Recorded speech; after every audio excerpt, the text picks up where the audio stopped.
This is 51 for energy. And you have this hill, and the ski is gonna fly, is gonna be let go. It's gonna be released, and it's gonna go down the hill.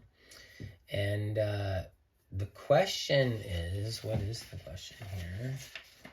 The question here says that, excuse me, if the coefficient of friction is 0.090, so we know the coefficient is 0.09. What is the ski's speed at the base of the incline? Okay, so we're looking for VF here. And we're going to do this with energy. So to use energy, we know that EP is mgh. So we need to know that h. This h is going to be 100 times the sine of 20 degrees. So I'm going to do that first. And that gives me 34.2 meters. Seems about right. We don't know the mass of the ski, but we know that the energy in the beginning, the potential energy, this is the total energy. It's not going to change as we go down. Some of it's going to go to heat, and some of it's going to go to kinetic. So you're going to have mgh is equal to half mvf squared, that's your kinetic energy, plus whatever heat you produce from friction. Now, how do you say that? Well, that's like work done by friction. What's the work done by friction? It's the force of friction times the distance. It's the force that friction is applying times the distance. Okay, well, what's the force of friction? Well, the force of friction, if you look at the if you look at your vectors, you have, let's do this down here.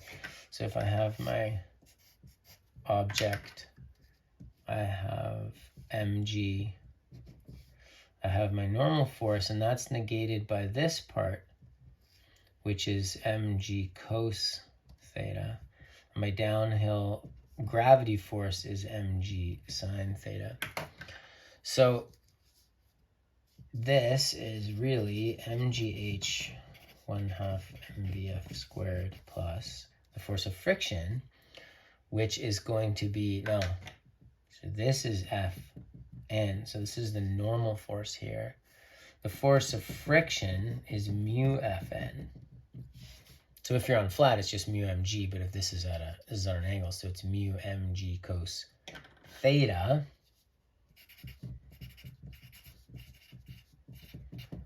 And then you multiply all that by the distance.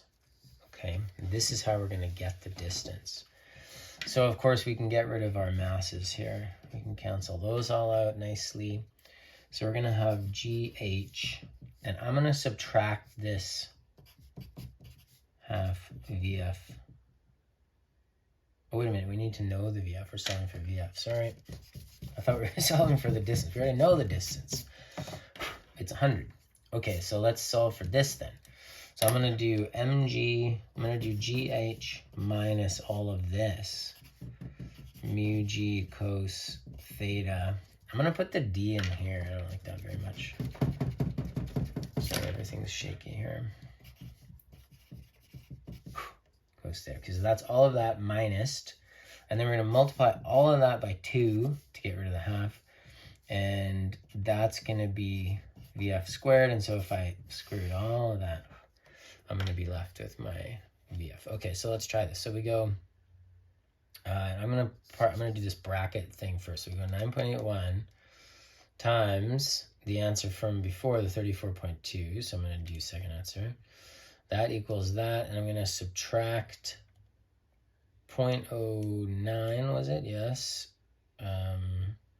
Times 9.81 times, I could have factored out the G2, times 100 times the cos of 20. That's going to give me all of that, times 2. And then we're going to do second square root, second answer. And that allows you to square root the number that was in there before. And I get about 22.5 meters per second. That's my VF. Okay, so that was A, and there's a B as well. B says, if the snow is level at the foot and has the same coefficient, how far will the ski travel? So it's like, once it hits the flat here, it's going to go, and then it's going to go. So this velocity is now the VI of the flat part. So VI is 22.5 or so. Okay, and how far is it going to go? If we're using energy, we're going to say that all of your kinetic energy, once you hit the bottom, is going to be turned into heat, because we're not changing our potential energy at all. We're not moving up or down. So this is going to go into that force of friction times the distance. And now we're going to solve for the distance. So this is, again, this is now mu mg, because we're now on the flat. So this is no longer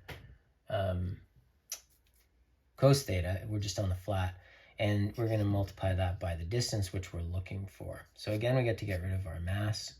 And we're going to say v squared, I'll say 1/2 v squared divided by mu g, and that should give us our distance.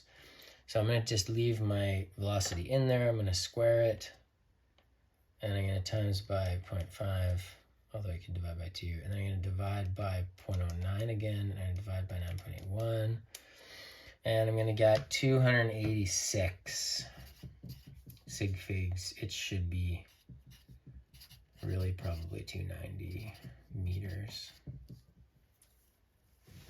That's that.